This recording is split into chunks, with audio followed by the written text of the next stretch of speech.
Congress party చేపడుతున్న మంచి పనులను చూసి ఓర్వలేకనే బీఆర్ఎస్ బీజేపీలు కాంగ్రెస్ పార్టీని వ్యతిరేకిస్తున్నాయని సోషల్ మీడియాలో కాంగ్రెస్ పార్టీకి వ్యతిరేకంగా ఎవరు పోస్ట్ పెట్టినా వెంటనే స్పందించి కౌంటర్ ఇవ్వాలని fissure corporation chairman Mettu Sai Kumar అన్నారు. మెదక్ జిల్లా చేగుంటలో దుబాక నియోజకవర్గ కాంగ్రెస్ పార్టీ ఇన్ఛార్జ్ చెరుకు శ్రీనివాసరెడ్డి ఆధ్వర్యంలో కాంగ్రెస్ పార్టీ జిల్లా అధ్యక్షులు ఆంజనేయులు గౌడ్ అధ్యక్షతన నిర్వహించిన ఉమ్మడి మండల స్థానిక సంస్థల ఎన్నికల సందర్భంగా కాంగ్రెస్ పార్టీ కార్యకర్తల విస్తృత స్థాయి సమావేశం నిర్వహించారు. అనంతరం దుబాక నియోజకవర్గ Congress party observer Varaprasad, fisher corporation chairman Mettu Sai Kumar, Dubaka నియోజకవర్గ కాంగ్రెస్ పార్టీ ఇన్ఛార్జ్ చెరుకు శ్రీనివాసరెడ్డిలు మాట్లాడుతూ కాంగ్రెస్ పార్టీ అధికారంలోకి రావడం కోసం ముఖ్యమంత్రి రేవంత్ రెడ్డి 2 సంవత్సరాలు అల్పెరుగని పోరాటం చేశారని, పార్టీ కోసం కష్టపడి పనిచేసే కార్యకర్తలను, నాయకులను పార్టీ ఎప్పుడు గుర్తుపెట్టుకుంటుందని అన్నారు. బీఆర్ఎస్ పార్టీ యొక్క ట్రిగర్ చూడాలి. పొద్దున్నలోగానే బీఆర్ఎస్ పార్టీకి బీజేపీ పడకూడే మాట. ముఖ్యమంత్రి రేవంత్ రెడ్డి గారిని తిట్టాలి తిట్టాలి తిట్టాలి తిట్టాలి తిట్టాలి తిట్టాలి. మనం ఏం చేస్తున్నాం? మనం కాంగ్రెస్ పార్టీ ఇచ్చింది కలువ. ఇది ఇంత గర్వంగా ఉంటే కలువేసుకుంటే ఆ ముఖ్యమంత్రి గారు తెలంగాణ రాష్ట్రంలో కాంగ్రెస్ పార్టీ జెండాని, అఖండ భారతంలో కాంగ్రెస్ పార్టీ జెండాని తెలంగాణ రాష్ట్రంలో పెట్టిండు. పెట్టినా మనం ఏం చేయాలి? మనమేమో రక్తం ఏమంటుండా? మనకేమన్నా ఇంత ఆస్తులు ఏమంటుండా? కాంగ్రెస్ పార్టీ జెండాను కాపాడమంటుండు. కాంగ్రెస్ పార్టీని ఎవరిన లుచ్చాగాడు తిడితే వాడిని గల్ల పట్టుకొని చెంప మీద 4 చెళ్ళు కొట్టమంటుండు. మనం తప్పు చేస్తున్నామా? తప్ప 5,000 సనాలు కొట్టేయడం తప్ప, 500 రూపాయలు సిలిండర్ వేయడం తప్ప, 200 యూనిట్ల ఫ్రీ కార్డు వేయడం తప్ప. ఏం తప్పు చేస్తున్నాం మనం? ఈ మంచి చేస్తే ఓర్వలేకనే ఈ బీఆర్ఎస్ పార్టీ బీజేపీ నాయకులు పొద్దున్న లేవగానే 6 గంటలకు 12 గంటలకు 5 గంటలకు ఒకటే మాట, ముఖ్యమంత్రి రేవంత్ రెడ్డి గారిని కాంగ్రెస్ పార్టీ తిట్టాలి. అదేదో చూసుకుంటే మా కాంగ్రెస్ పార్టీ నాయకులందరూ ఏం చేస్తున్నారో అర్థం కావట్లేదు. రేపు ఈ రోజు నుంచే ఎవరైనా కానీ కాంగ్రెస్ పార్టీని సోషల్ మీడియా తిడితే, ముఖ్యమంత్రి గారిని తిడితే ఏం చేస్తారో మేమే వదిలేసలేదు. మేము అనుకుంటవచ్చు మీరందరినీ ఇందులో మీ ఫేస్బుక్ చూస్తాము, మీ వాట్సాప్ చూస్తాము, మీ ఇన్స్టాగ్రామ్ చూస్తాము, మీ అన్ని పనులు చూస్తాము. పుట్టిగా చూడము మేము. ఇందులో ఉందో ఫామ్లల్లా మన రెగ్యులర్ భక్తులు.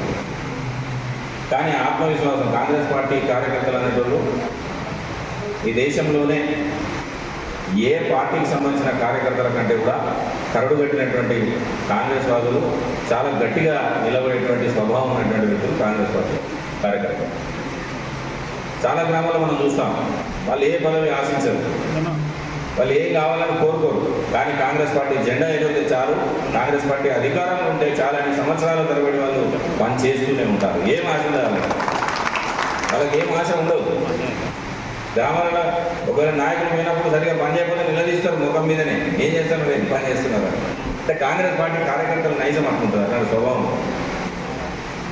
అదే మాదిరిగా అది మాత్రమే కాదు, మన కాంగ్రెస్ పార్టీకి అట్లాంటి ఒక గొప్ప చరిత్ర ఉంది. మరి ఏ పార్టీకి ఆ చరిత్ర లేదు.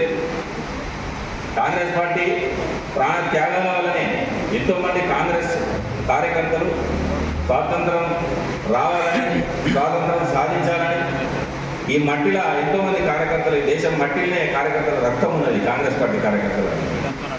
అలాంటి ఒక ఎంతోమంది త్యాగాలు చేస్తే మనకు దేశ స్వాతంత్రం సిద్ధించింది. అలాగే తెలంగాణ ఇచ్చింది కూడా కాంగ్రెస్ పార్టీ. అనేక కార్యక్రమాలు తీసుకొచ్చి దేశాన్ని అంచెలంచెలుగా ఒక్కొక్క మెట్టు నిర్మాణం చేస్తూ ఈరోజు దేశాన్ని ఈ స్థాయిలో ఉండడానికి కారణమే కాంగ్రెస్ పార్టీ. ఒక్కొక్క ప్రభుత్వ సంస్థలను ఏర్పాటు చేసి, అటు రైల్వే లైన్లు, ఎయిర్పోర్ట్లు, ప్రభుత్వ కార్యాలయాలు, ప్రభుత్వ ఉద్యోగాలు, ఓదిక్కు వ్యవసాయం, ఇంకొక వైపు ప్రపంచంతో పోటీ పడేటువంటి స్థాయిని తీసుకొచ్చింది కాంగ్రెస్ పార్టీ అంచెలంచెలుగా నిర్మాణం చేస్తుంది. కాబట్టి కాంగ్రెస్ పార్టీకి గల చరిత్ర ఉంది. దేశంలో త్యాగాలు చేసిన కుటుంబం ఈరోజు మన పార్టీకి నాయకత్వం వహిస్తూ ఉంది. కానీ బీజేపీ మొదటి నుంచి, అంతకుముందు సంఘ్ పార్టీగా ఉన్నా, ఇప్పుడు బీజేపీ పార్టీగా ఉన్నా, వాళ్ళ భావజాలమే ఈ దేశానికి సంబంధించిన ఏదైతే ఆత్మ ఉందో, ఈ మన దేశం యొక్క స్వభావం ఏంటంటే అందరం కలిసి బతుకుదాం ఒక కుటుంబంగా అనేటువంటి ఉండే స్వభావం అనేది. కానీ ఈ దేశ ప్రజల లోపల మత చిచ్చు పేరుతో విద్వేషాలను రెచ్చగొట్టి ప్రజలను ఎప్పుడు ఇది విడదీసేటువంటి కార్యక్రమం బీజేపీ చేస్తూనే ఉంటుంది. అది మొదటి నుంచే అదే స్వభావం. ఆ స్వభావం, ఆ వైఖరి వల్లనే ఇందిరాగాంధీ మీద ద్వేషం పెంచుకున్నటువంటి కొంతమంది వ్యక్తులు కనుక మీరందరూ కూడా కాంగ్రెస్ పార్టీని బతికించుకోవాల్సిన అవసరం, రక్షించుకోవాల్సిన అవసరం ఉంది. అందుకోసానికి మనం అందరం కూడా ఐక్యతతో పోతే మాత్రమే సాధ్యమవుతుంది. ఇప్పుడు ఈ రోజుకు కనుక తీసుకుంటే గత 10 సంవత్సరాల కాలంలో టీఆర్ఎస్ ఎంతైతే దోసుకుందో అదన్నీ కూడా అధిగమిస్తూ మన కాంగ్రెస్ పార్టీ వచ్చిన తర్వాత సంవత్సర కాలంలోనే 10 సంవత్సరాల్లో ఎంత వృధా చేసిరో డబ్బుని, ఎంత చేసిరో వాళ్ళని మనం తర్వాత సంవత్సర కాలంలో మనం అధిగమించి అభివృద్ధి కార్యక్రమాలు చేస్తున్నాం. ఈరోజు సోషల్ మీడియా మనం ఏంటంటే ఈరోజు వాళ్ళు గ్లోబల్ లో అక్కడ బీజేపీ పార్టీ అయితేనేమి, ఇక్కడ టీఆర్ఎస్ పార్టీ అయితేనేమి సోషల్ మీడియాలో పెడుతున్నారు. మనం అన్నది అననట్టుగా, అన్నది ఉన్నట్టుగా ఆ విధంగా ప్రచారం చేస్తున్నారు వాళ్ళు తిట్టా అనలా. అందుకోసానికి మనలందరూ ధర్మంతోని ధర్మాత్ముల్లా ఉంటే కుదరదు. ఇప్పుడు మనం ఏమంటే వాని ఏం చేయాలో మీకు తెలుసు. ఆ విధంగా మాకన్నా ఎక్కువ కాంగ్రెస్ కార్యకర్తలకి అన్ని విషయాల్లో చాలా క్లిష్టంగా తెలుసు. ఈరోజు సోషల్ మీడియా ద్వారా కానీ బయట జరుగుతున్న దాని గురించి కానీ అందరికీ తెలుసు.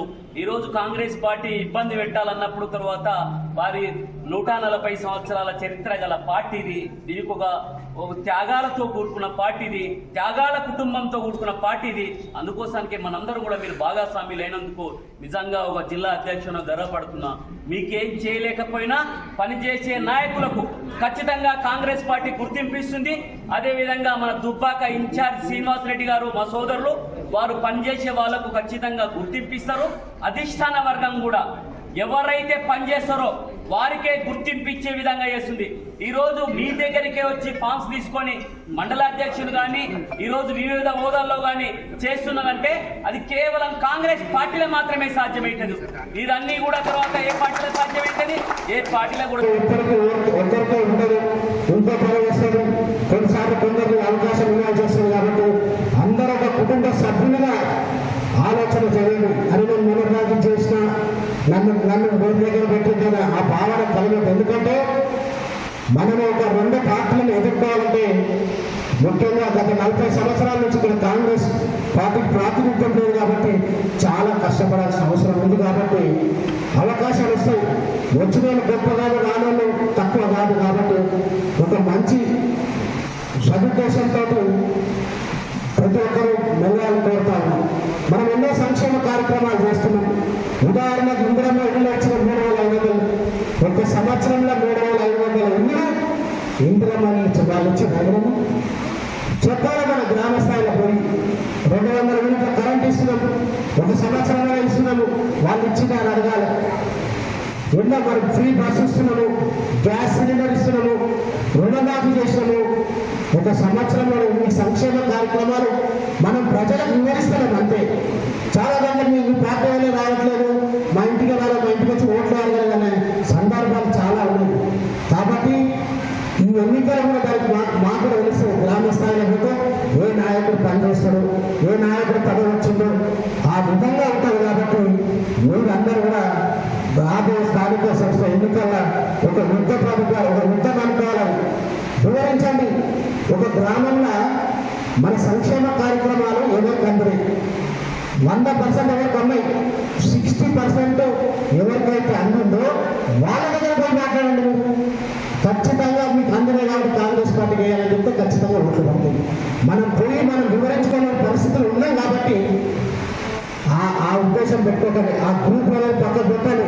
గెలిచినాక గ్రూపులు కట్టుకున్నాము. కాబట్టి అందరూ కూడా మంచి ఉద్దేశంతో పెద్ద నాయకులు గౌరవించండి. పెద్ద నాయకులకు చెప్తున్న వాళ్ళు చిన్నవాళ్ళని చెప్పి మీరు కూడా చిన్న చూపు చేయాల్సిన అవసరం లేదు. పెద్ద నాయకులు కూడా చిన్న నాయకులు వెన్నుంటి వాళ్ళని ప్రోత్సహించండి. ఒక సోదర